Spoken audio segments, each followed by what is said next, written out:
Year after year of gains, the price of San Diego County homes are starting to slow. Joining us to talk about what's behind the shift is a broker and realtor for Prestige Properties. And I just want to make sure that I have the right person on the line. Tell me who I'm talking to here.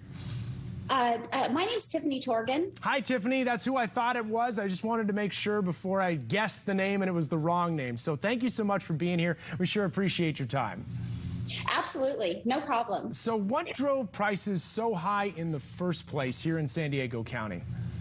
Well, obviously, you have a couple components happening. The main thing really was lack of inventory, and then we also had extremely low interest rates. So we had a combination of both of those things. Gotcha. So interest rates rising, of course, we know that. The Fed taking those steps over the last several months to try and reel in inflation, as you were mentioning there. So is that really what you see as cooling down our market, or are there other factors at play here?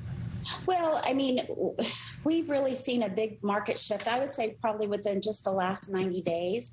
But really, it just skyrocketed after January. So we had a good 5-month run there of just prices going up really, really quickly. And the issue with that now, with the interest rates being so much higher than they were even at the beginning of January, we were at 3% and now we're at almost 6%. That's a big difference in payment. But not only that, is with the demand and the multiple offers and everything, that made all those prices go up. And so now it's a little bit harder for people to come up with the down payments as well. And I'm curious, too, about inventory, because I know that was a big subject in the middle of the pandemic and in the years that have followed from it. I mean, do we have more houses that are available for people to buy at this point? Yes, actually, the inventory is starting to increase. The inventory's gone up about 50% just since June. So that's a huge increase of inventory that we haven't had for a really long time, for over 2 years. So that inventory is definitely there. So it seems like over the last few years that really sort of the benefit, or I guess the advantage, has been for sellers. I mean, do you feel like things are shifting more into the buyer's category if you can actually afford to get a home or get a mortgage? Yeah, I mean, it's definitely shifting. I've had some really tough conversations with my sellers lately, just letting them know what this is what's happening, and this is the reality of what's happening with the market. We had a very unusual shot up in values within a very short period of time, and we're talking just since December, January. So it's just made it where it's become more unaffordable.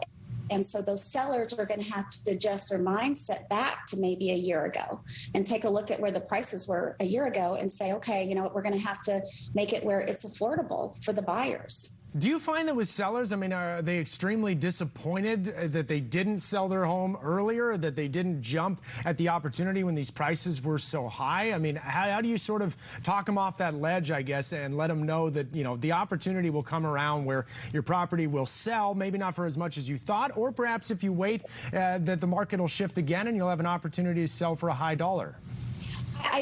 I personally don't see that happening. I think that with these interest rates going up and more predicted to rise, I think, yes, we probably hit our peak around April or May this year.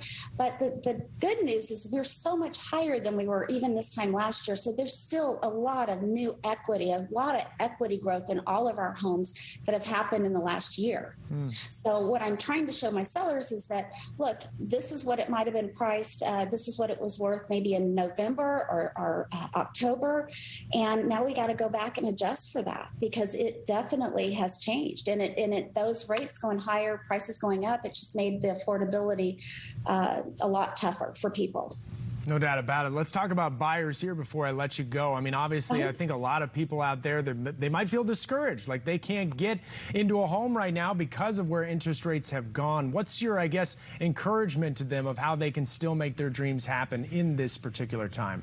Oh, they can definitely make their dreams happen. I think to go out there and look, just being active and being conscious about what's happening with the market. Also, not to be afraid to make a lower offer. I mean, now with sellers getting anxious, things are staying on the market a little longer, and they're really not that long. I mean, we're not at a week. Now we're maybe at 30 days or 60 days.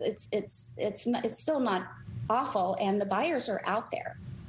No doubt about it. Hey, Tiffany, thank you so much for stopping by, telling us all about this. I know there's a lot of people out there that are curious. So thanks so much for stopping by and telling us all the information. I appreciate it. Oh, absolutely. I enjoyed it. Thanks for having me. Thanks very much.